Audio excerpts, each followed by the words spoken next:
Halo Gen Z and Millennial, apa kabar? Kita jumpa lagi dalam edisi spesial kali ini.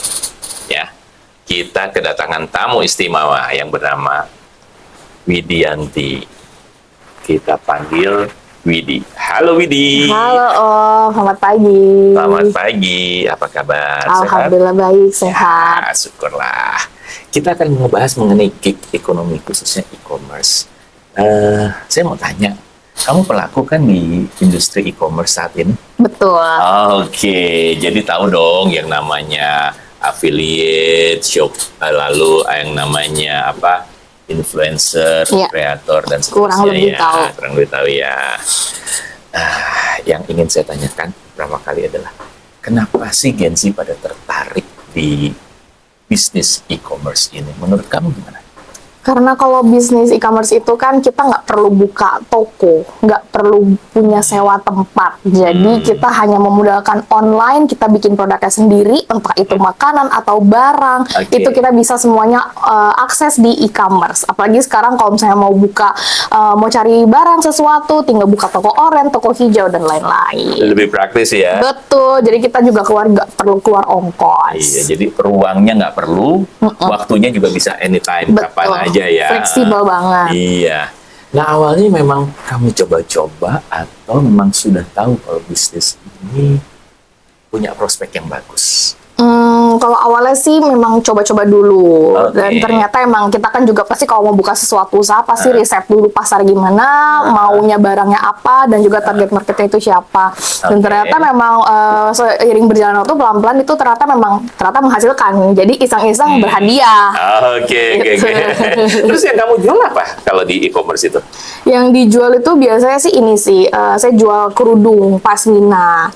Gitu kan, kalau misalnya kerudung pasmina berarti udah tahu nih targetnya, berarti yang perempuan muslim berjilbab, dan kita tuh juga bikin dari range harganya dari start from 10.000 sampai yang harganya 70.000 pun juga ada, tergantung bahan yang kita punya. Oke, oke.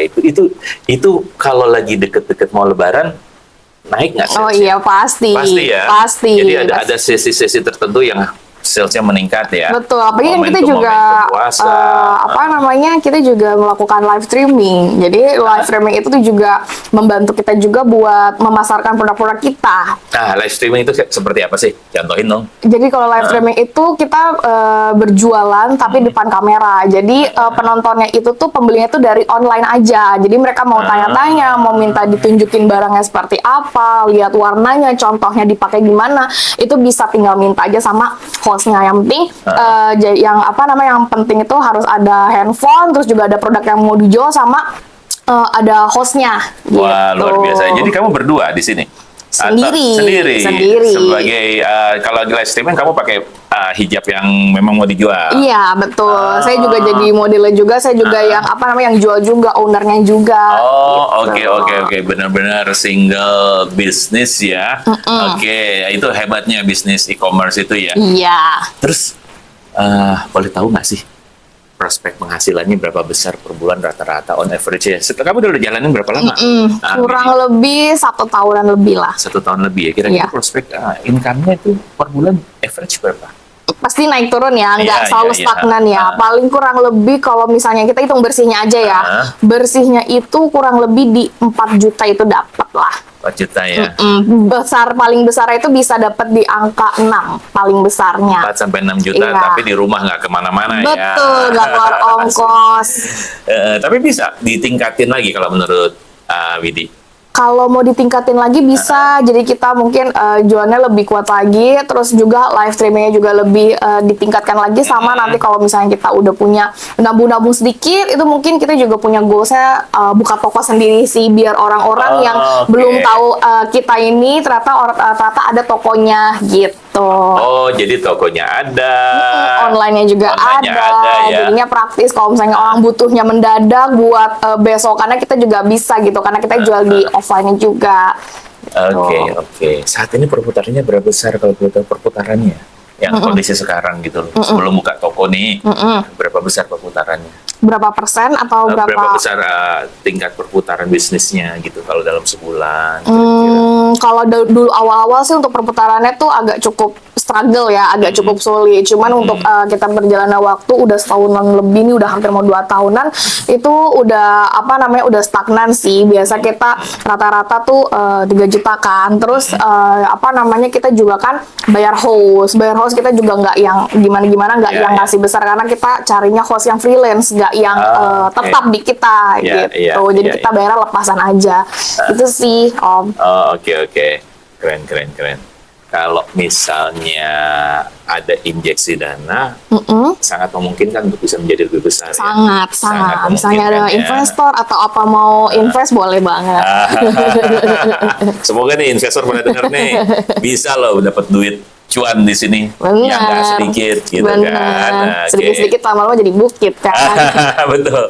Jadi saat ini masih pakai modal sendiri ya. Jadi dari kecil menjadi besar dan besar gitu ya. Oke. Itulah bisnis yang sesungguhnya guys. Bisnis yang sesungguhnya memang itu, mulai dari kecil lama-lama menjadi bukit gitu loh ya.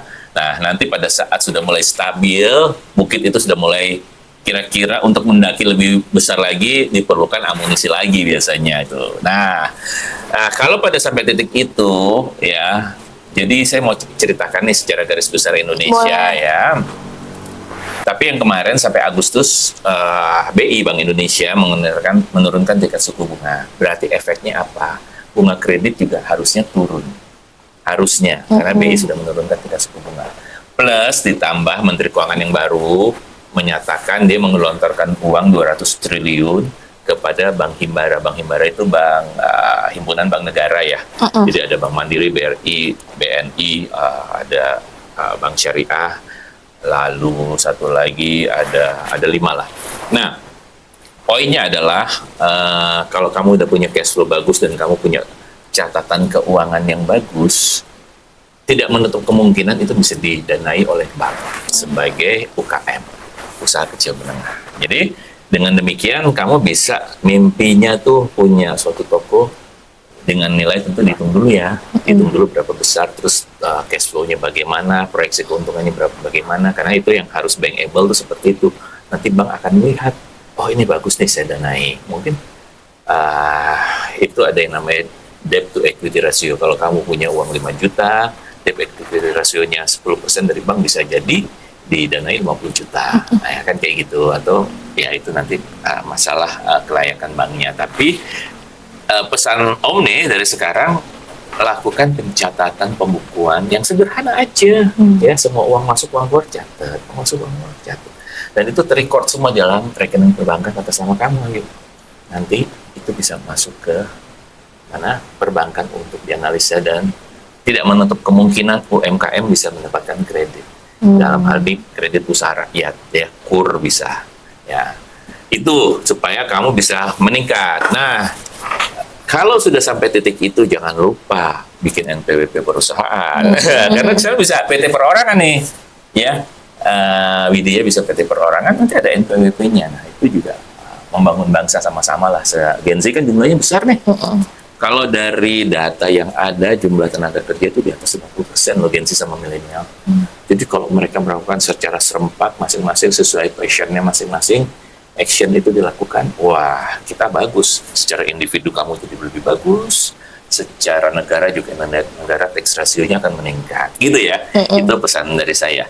Nah, saya ingin tahu, saya pernah ketemu orang melakukan jasa titipan.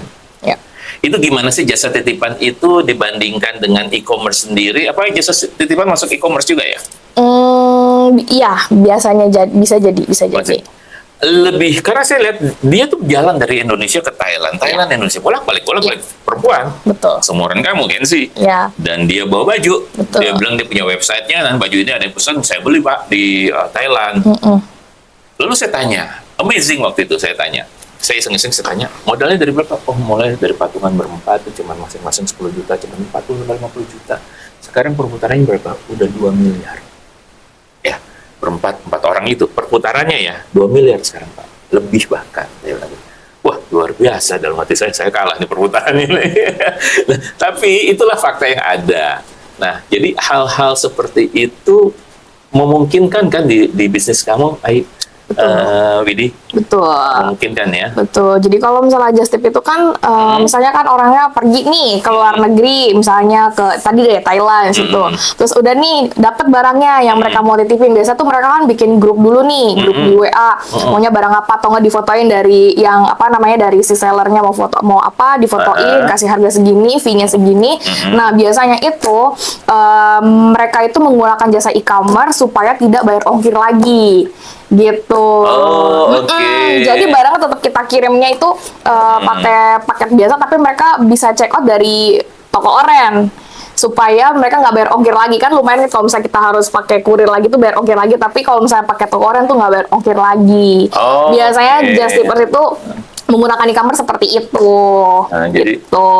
bagi pembeli juga seneng ya, kalau Iya. ongkirnya nggak ada ya. Nggak bayar ongkir, jadi mereka cuma bayar barangnya aja yang di just tip tanpa harus bayar ongkir Iya, gitu.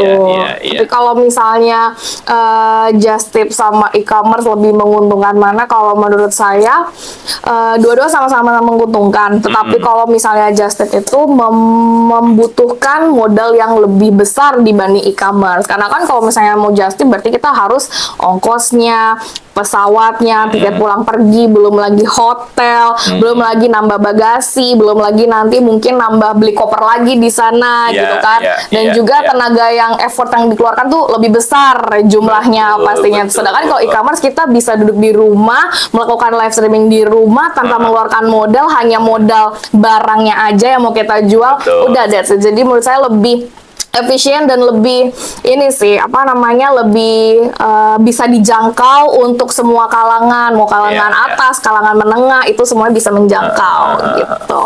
Kamu pribadi ada ketertarikan untuk masuk ke just tip atau nggak, cukup sekarang aja dengan sekarang seperti ini? Kalau just tip untuk saat ini sih enggak sih ya, karena apa namanya lumayan repot kalau menurut saya. Apalagi kan kalau just tip kan kita harus hand carry, kita bawa sendiri. Terus juga belum lagi nanti kalau misalnya kena bea cukai segala-gala macamnya, aduh itu repot banget. Nggak mau urusan sama kayak gitu. Harus punya jalur dulu ya. Iya Harus benar punya banget. jalur. Dan juga kan kalau misalnya apa namanya kita just tip kan belum tentu kita bisa dikasih murah sama orang yang jual. Misalnya dari penjual Thailand belum tentu kita bisa dikasih murah kalau kita nggak kenal. Terlalu beresiko ya.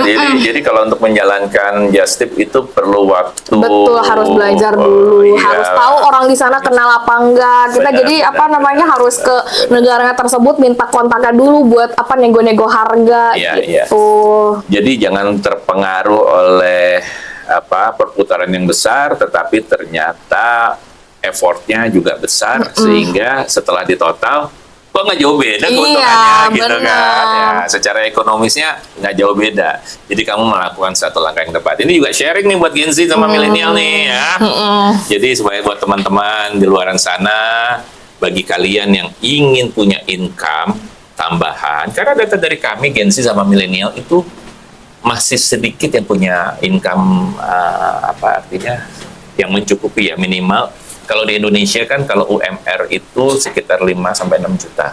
Ya, itu minimal, dan rata-rata itu untuk punya income segitu Gen Z sama milenial masih ya, karena mungkin masih belum fokus 100%. Tapi kalau itu diseriusin bisa tercapai, saya yakin gitu loh, karena itulah standar minimum upah yang harus dipenuhi supaya lebih sejahtera. Dan jangan lupa sebenarnya Gen Z sama milenial kalau secara bersamaan itu kan jumlahnya banyak ya, melakukan bisnis, lalu dari setiap income dari revenue yang didapat itu dia potong 10%, lalu untuk kebutuhan dia dan keluarganya di masa depan, mulai dari pendidikan anak, walaupun anaknya masih kecil ya, udah punya anak kan, udah mulai dipikirin tuh ya kan, terus udah gitu punya rumah sendiri, mungkin udah punya rumah atau yang lain yang basic-basic ya. Jadi sudah bisa diarahkan ke sana. Kelak Indonesia pasti akan maju kalau seperti itu. Jadi jangan dihabiskan 100%, pakai aja 90%. Itu usulan kami, saya ya, dari seorang perencana keuangan. Anggap income-nya cuma 90%, yang 10% kemana? Untuk masa depan keluarga, anak-anak. Ya, pendidikan nanti bisa dihitungin tuh biar berapa harus diterapkan untuk pendidikan, masuknya kemana supaya aman uangnya, kan gitu ya. Nah, jadi itu sih yang ingin saya sampaikan, Widi. Satu pertanyaan, mimpi terbesar kamu apa, Widi? Kalau mimpinya itu pastinya punya income yang mungkin udah di luar ekspektasi saya ya, dan juga pastinya income yang saya punya itu bisa untuk menghidupi keturunan-keturunan saya gitu, supaya keturunan saya itu bukan harus merintis tapi sebagai pewaris aja. Gitu. Bagus sekali, Mbak. Jadi ada sesuatu warisan yang ditinggalkan kepada Betul, ahli turunan-turunan. waris turunan-turunan ya, anak-anak ya dalam hal ini. Oke, itu bagus banget. Nah, kamu bisa gunakan beberapa jasa seperti perbankan pada saatnya nanti ya, asal catatan keuangannya lengkap ya. Atau mungkin spouse kamu, suami kamu, kalau misalnya kebetulan sudah kerjanya dengan income yang pasti, itu lebih mudah lagi ya. Jadi untuk mendapatkan kredit dari perbankan, tapi benar-benar harus dihitung. Kalau sudah sampai bicara kredit, itu benar-benar produktif ya. Karena kredit itu konsepnya meleverage atau mendongkrak. Kita nggak akan pernah kuat ngangkat mobil kan. Betul. Tapi dengan alat yang kecil seperti itu, mobil bisa diangkat. Betul. Nah, itulah fungsi kredit. Jadi kira-kira seperti itu. Itu akan membantu kamu, dan ketika sudah menjalankan hubungan dengan perbankan, jaga hubungan itu. Ketika hubungan kamu baik, banknya makin percaya. Dan kamu bisa menjadi seorang perusahaan yang besar. Karena kamu masih muda. Betul. Gitu ya. Jadi itu tipsnya dari yang lebih senior kebetulan. Nah, jadi jangan lupa masalah keuangan menjadi utama, tapi nggak usah bikin complicated. Catat, dan yang masuk sama yang keluar dicatat secara simpel aja dalam pos-pos tertentu. Gitu, Widi. Oke. Ya, mungkin ada yang mau ditanya atau disampaikan ke pemirsa, teman-teman Gen Z di luaran sana? Jangan lupa menabung. Investasi lebih tepat. Betul. Ya, jadi kadang-kadang Gen Z suka lupa bedanya tabungan sama investasi. Kalau tabungan itu dipakai untuk kebutuhan sehari-hari, taruh di ATM, ya, keluar masuknya dari ATM. Tapi kalau investasi untuk masa depan, ya itu tadi yang 10% aja, ya dimulai dari 10%.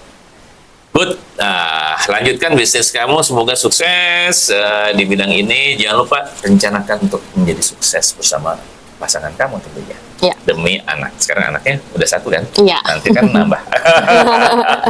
Jadi akan lebih baik nanti semuanya. Ya, kita bantu doa supaya Widi bisa sukses bersama suami di bisnis keluarga ini. Oke guys, demikian podcast kita kali ini dengan narasumber yang langsung mempraktekkan di industri e-commerce, Mbak Widi. Semoga acara ini, percakapan ini bisa bermanfaat bagi Gen Z and Millennial. Silahkan Anda lakukan terus bisnis di e-commerce supaya bisa membangun bangsa Indonesia tercinta. Semoga bermanfaat. Salam si punya. Dadah. Terima kasih Mbak Widi.